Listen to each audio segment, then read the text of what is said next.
नमस्कार आदाब, आप देख रहे हैं द जस्टिस हिंदी। उत्तर प्रदेश के आगरा में ताजमहल के सेंट्रल टैंक पर खड़े होकर मुस्कुराते हुए जिन ईरानी नौसैनिक अधिकारियों ने तस्वीरें खिंचवाई थी, शायद किसी ने भी ये नहीं सोचा था कि उनके जीवन की आखिरी यादों में शामिल हो जाएगी। आज वही तस्वीरें सोशल मीडिया पर वायरल हो रही हैं और उन चेहरों के पीछे छिपी एक दर्दनाक कहानी सामने आ रही है। दरअसल 19 फरवरी को ईरानी नौसेना के अधिकारियों का एक दल ताजमहल का दीदार करने आगरा पहुंचा था। करीब 350 नौसैनिकों और अधिकारियों का अंतर्राष्ट्रीय दल एक विशेष विमान से दिल्ली से आगरा आया था। इन अधिकारियों ने विश्व के 7 अजूबों में शामिल ताजमहल की खूबसूरती को करीब से देखा, शाहजहां और मुमताज की अमर प्रेम कहानी सुनी और ताज के सामने खड़े होकर यादगार तस्वीरें भी खिंचवाईं। ताजमहल परिसर में मौजूद लोगों के मुताबिक ईरानी नौसैनिकों के चेहरे पर खुशी साफ नजर आ रही थी। वे गोल्फ कोर्ट से ताजमहल के मुख्य परिसर तक पहुंचे और करीब 2 घंटे तक वहां रुके। इस दौरान उन्होंने न सिर्फ ताजमहल का दीदार किया बल्कि आगरा की मशहूर हस्तशिल्प कला को भी करीब से देखा।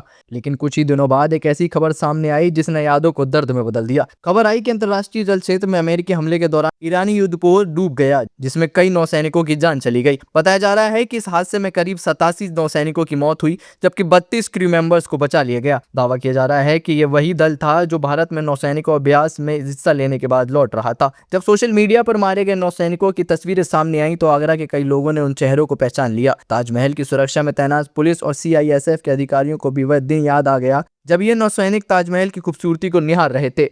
ताज सुरक्षा के ACP पीयूष कांत रॉय के अनुसार ये दल दिल्ली से विशेष विमान से आगरा के एयरफोर्स स्टेशन पहुंचा था। इसमें ईरान के अलावा कई देशों के नौसेना अधिकारी और सैनिक शामिल थे। ताजमहल पहुंचने के बाद सभी ने गोल्फ कोर्ट के जरिए परिसर का दौरा किया और इस ऐतिहासिक स्मारक को सुंदरता के करीब से देखा। इतना ही नहीं, ताजमहल देखने के बाद इन नौसैनिकों ने आगरा शहर की गलियों का रुख किया था। जानकारी के मुताबिक ताजगंज इलाके के बाजारों में उन्होंने खरीदारी भी की। कई नौसैनिकों ने भारतीय हस्तशिल्प से जुड़े गिफ्ट और स्मृति चिन्ह खरीदे थे, जिन्हें वे अपने देश ले जाना चाहते थे। ताजमहल के दीदार के बाद दल ने एक होटल में खाना भी खाया और फिर वापस दिल्ली लौट गए। दरअसल ये पूरा नौसैनिक दल भारत में आयोजित विशाखापट्टनम के नौसैनिक अभ्यास मिलन और इंटरनेशनल फ्लीट रिव्यू में हिस्सा लेने आया था। इस दौरान उन्होंने भारत की संस्कृति, परंपरा और ऐतिहासिक धरोहरों को करीब से जाना। लेकिन किसे पता था कि भारत की ये यात्रा कुछ नौसैनिकों के लिए उनकी जिंदगी का आखिरी सफर बन जाएगी। आज ताजमहल के सामने खिंचवाई गई उनकी मुस्कुराती तस्वीरें सिर्फ याद बनकर रह गई हैं। आगरा के लोगों और सुरक्षा कर्मियों के लिए भी वह मुलाकात अब एक भावुक याद बन चुकी है। ताजमहल की खूबसूरती देखने आए ये नौसैनिक शायद नहीं जानते थे कि ये उनकी ये तस्वीरें एक दिन दुनिया भर में इस तरह याद की जाएंगी।